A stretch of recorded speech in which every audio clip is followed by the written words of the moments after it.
இதய தெய்வம் டாக்டர் புரட்சி தலைவர் எம்ஜிஆர் அவர்களும் புரட்சி தலைவி அம்மா அவர்கள்தான் என்பதை மக்கள் மனதில் நிறுத்திக் கொண்டிருக்கிற நம்முடைய காவிய தலைவி புரட்சி தலைவி அம்மா அவர்களுடைய 70வது பிறந்த நாள் விழா பொதுக்கூட்டத்துடைய தலைவர், மதுரை மேற்கு ஒன்றிய கழகத்துடைய செயலாளர் அன்புக்குரிய சகோதரர் முருகேசன் அவர்களே, இந்த நல்ல நிகழ்ச்சிக்கு முன்னிலை பொறுப்பேற்றிருக்கிற மதுரை கிழக்கு ஒன்றிய கழகத்துடைய செயலாளர் மரியாதைக்குரிய தக்கார் பாண்டியவர்களே, மாவட்ட மகளிரணி செயலாளர் சண்முகப்பிரியா கோஸ்மீன் அவர்களே,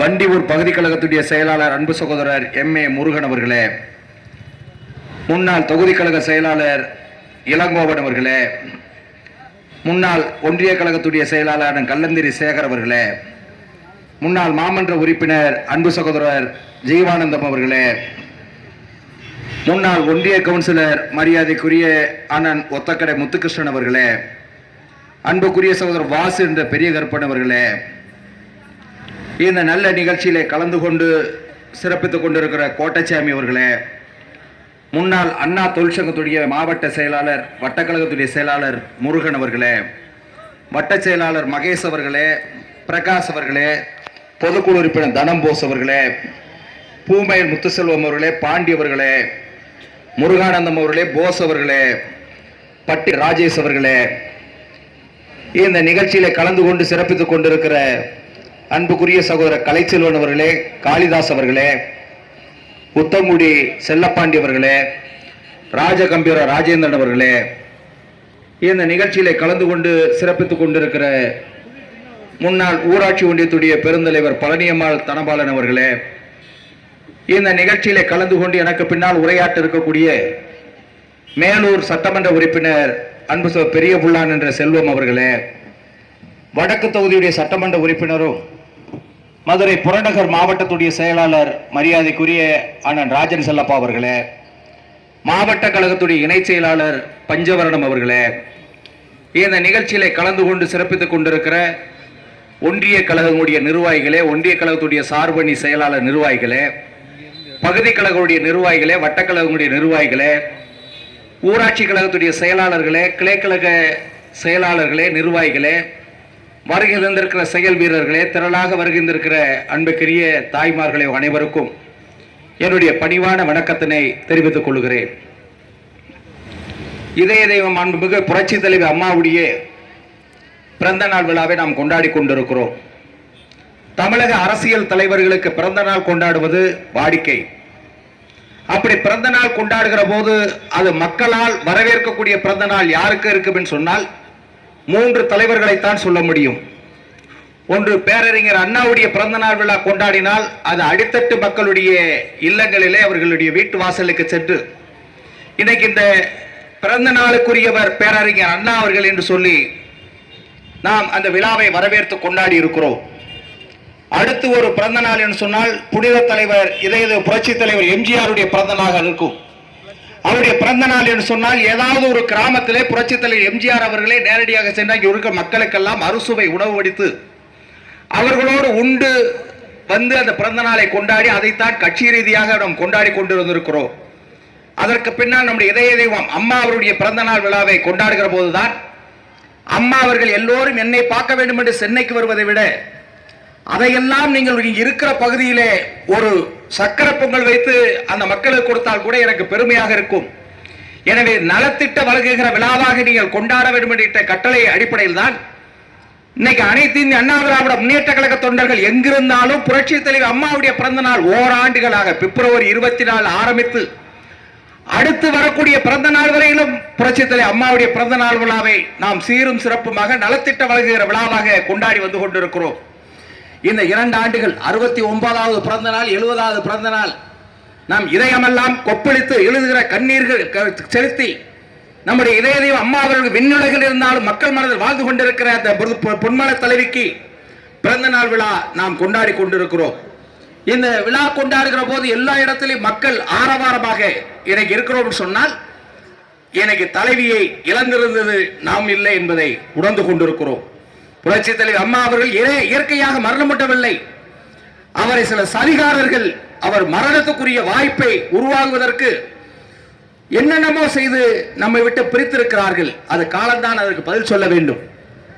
அப்படிப்பட்ட ஒரு சூழ்நிலையில் இன்னைக்கு இந்த பிறந்த நாள் விழாவை கொண்டாடி கொண்டிருக்கிறோம். புரட்சி தலைவர் எம்ஜிஆர் அவர்கள் உருவாக்கிய இந்த இயக்கம் தொண்டர்களின் பலத்தால் இந்த இயக்கம் என்று சொல்லி இந்த மக்களை பாதுகாக்கிற இயக்கமாக உருவாக்கி கொடுத்தார். புரட்சி தலைவர் எம்ஜிஆருடைய மறைவுக்கு பின்னால் நம்முடைய இதய புரட்சி தலைவர் அம்மா அவர்கள் இந்த இயக்கத்தை மெருகூட்டி வளர்த்து 18 லட்சம் உறுப்பினராக இருந்ததை 1.5 கோடி தொண்டர்களாக உயர்த்தி காமித்தவர் நம்முடைய புரட்சி தலைவர் அம்மா அவர்கள். இந்த இயக்க தொண்டன் எதையும் எதிர்பார்க்க மாட்டான். எனக்கு ஏதாவது குறைபாடு இருக்கு சொல்லி இருந்தாலும் கட்சிக்கு ஒரு கெட்ட பேர் வந்துவிடும் என்று எண்ணுகிற போது முன்னின்று தன்னை தாழ்த்திக் கொள்வானே தவிர இந்த இயக்கத்தை ஒருபோது விட்டுக் கொடுத்ததில்லை. அப்படிப்பட்ட ஒரு சூழ்நிலையிலே அனைத்து இந்திய அண்ணா திராவிட முன்னேற்ற கழக தொண்டன் செயலாற்றிக் கொண்டிருப்பான். அவன் ஆட்சியின் அதிகாரத்தில் இருந்தாலும் சரி, எதிர்கட்சியாக இருந்தாலும் எந்த சூழ்நிலை வந்தாலும் உயர்த்தி பிடிக்கக்கூடிய கொள்கை கொடியை விட்டுக் கொடுக்க மாட்டான் என்பதற்கு எடுத்துக்காட்டுதான் இன்னைக்கு நம்முடைய தொண்டர்கள் அம்மா அவர்கள் பிறந்த நாள் கொண்டாடுகிற சூழ்நிலையில் நின்று கொண்டிருக்கிறோம். இங்க எனக்கு முன்னாடி உரையாற்றிய அண்ணன் தக்கார் பாண்டி அவர் சொன்னார், அவர் கோபமாக பேசி நாங்கள் பார்த்ததில்லை, நானும் மாவட்டத்தை அதான் பேசிக்கிட்டு இருந்தோம். அவர் கோபப்படக்கூடிய அளவு கூட அந்த பகுதி நடக்குதுன்னு சொன்னால் அதுதான் கட்டுப்பாடு. நம்ம அம்மா அவர்கள் முதலமைச்சராக இருக்கிற போது காவல்துறையை குறை சொன்னால் அம்மாவுக்கு பிடிக்காது. ஏன்னா நான் மாவட்ட செயலாளர் ஒரு இதில் அம்மாட்ட வை வாங்கினேன். மேலூரில் ஒரு சம்பவம் நடந்துருச்சு. அம்மா என்னை கூப்பிட்டு விட்டு, என் துறையில் நீங்களாம் குற்றம் கண்டுபிடிக்கிறீங்களா மதுரை புறநகர் மாவட்டத்தில்? அப்படி நாங்கள் இல்லைங்கம்மான்னு சொல்லி அப்புறம் விவரம்லாம் சொன்னதுக்கப்புறம் 3 நாள் கழிச்சு அதுக்கு உரிய நடவடிக்கை உடனே எடுத்தாங்க. அது மாதிரி அந்த காவல்துறை நினைச்சுக்கிட்டு இருக்கிறாங்க. அப்படி அம்மாட்ட பார்த்து அப்படி எதுவும் பண்ண முடியாது. ஆனால் நம்முடைய முதலமைச்சரும் துணை முதலமைச்சரும் நிச்சயமாக அப்படி விட்டு கொடுத்து செல்ல மாட்டார்கள்.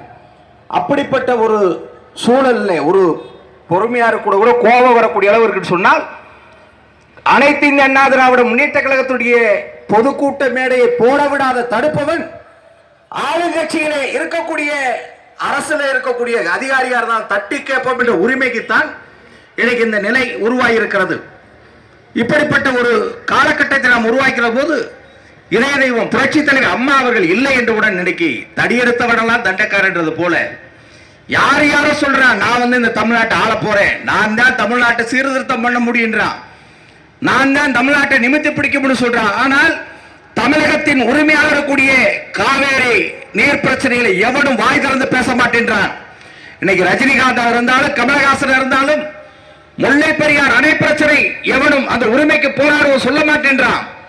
ஆனால் புரட்சி தலைவர் அம்மாவுடைய வழியில் நடந்து கொண்டிருக்கிற நம்முடைய கழக ஒருங்கிணைப்பாளர் தமிழ்நாட்டுடைய துணை முதலமைச்சர் அண்ணன் ஓ பன்னீர்செல்வம் அவர்கள், இணை ஒருங்கிணைப்பாளர் தமிழ்நாட்டுடைய முதலமைச்சர் அண்ணன் எடப்பாடி பழனிசாமி இருவரும் தான் இந்த அரசாங்கம் ஒருபோதும் காவேரி உரிமையோ முல்லை பெரியார் உரிமையை விட்டுக் கொடுக்க மாட்டோம்.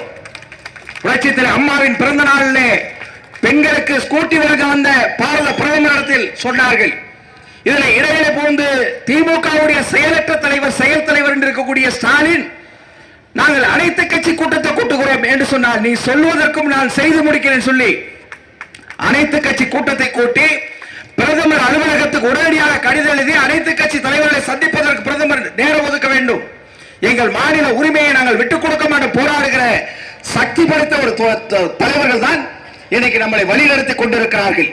அப்படிப்பட்ட ஒரு இயக்கத்தை வழிநடத்துகிற இந்த தலைவர்கள் புரட்சி தலைவர் எம்ஜிஆர் தொண்டர்கள் இயக்கமாக ஆரம்பித்து அம்மா அவர்களும் தொண்டர்களுக்கு முக்கியத்துவம் கொடுத்து வந்த அந்த நிலையில் இன்னைக்கு இந்த தொண்டர்களே வழிநடத்தக்கூடிய இயக்கம் அண்ணா திராவிட முன்னேற்ற கழகம்.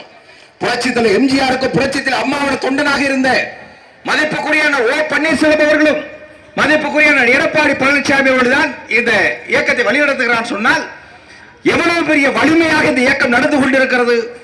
இதையெல்லாம் பார்த்து தாங்கிக் கொள்ள முடியாத நம்முடைய அம்மா அவர்களுடைய புகழால், அம்மாவுடைய மக்கள் செல்வாக்கால், அம்மாவோடு கிடைத்திருக்கிற மிகப்பெரிய ஆளுமை திறனால் தன் குடும்பத்தை வளர்த்துக் கொண்ட டிடிவி தினகரன் குடும்பம், இந்த டிடிவி தினகரன் குடும்பம் இன்னைக்கு எங்கு பார்த்தாலும் இந்த ஆட்சியை கலைத்து விடுவேன், இந்த கட்சியை அழித்து விடுவேன் துடித்துக் கொண்டிருக்கிறார்.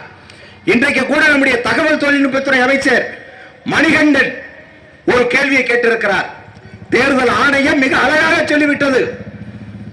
இந்த இயக்கத்துடைய ஒருங்கிணைப்பாளர் ஓ பன்னீர்செல்வம், இணை ஒருங்கிணைப்பாளர் எடப்பாடி பழனிசாமி, அவைத்தலைவர் மதுசூதரன் தலைமையேற்றிருக்கிற பகுதிக்குத்தான் அனைத்து இந்திய அண்ணா திராவிட முன்னேற்ற கழக பெயரும் கொடியும் சின்னமும் அலுவலகமும் அது எல்லாமே அவர்களுக்குத்தான் சொந்தம் சொல்லிவிட்டது.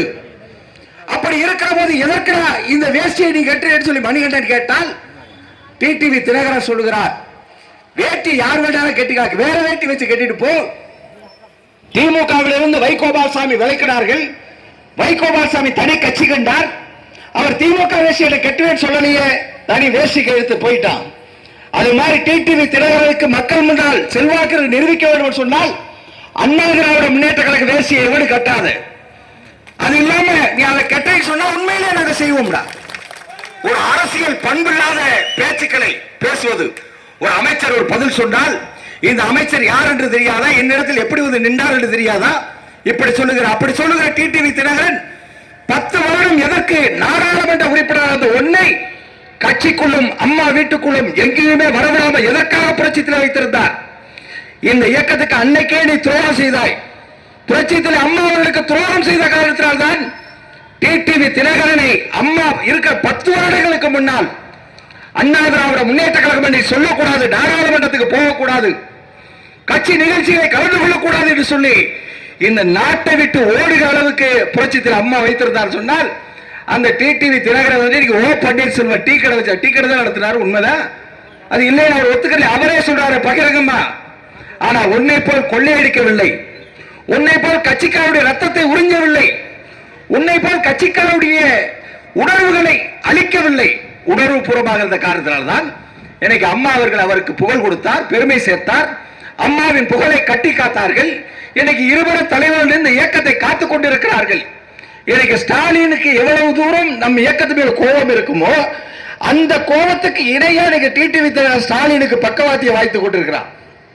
ஆக நாம் புரட்சி தலை அம்மா அவர்களுக்கு நன்றி கடன் பெற்ற தொண்டர்களாக இருக்க வேண்டும் என்று சொன்னால் இன்னைக்கு திமுகவை எப்படி நம்முடைய உடம்போடு உரிய உணர்வுகள் எதிரியாக கருதி கொண்டிருக்கிறோமோ அந்த உணர்வு துரோகி தினகரனை அழிப்பதற்கும் இருக்க வேண்டும் என்ற நல்ல வாய்ப்பை உருவாக்க வேண்டும் என்று சொல்லி நம்ம இதய புரட்சி தலை அம்மா அவர்களுக்கு நம்முடைய இதய அஞ்சலியை செலுத்தி வாய்ப்புக்கு நன்றி கூறி விடைபெறுகிறேன். நன்றி, வணக்கம்.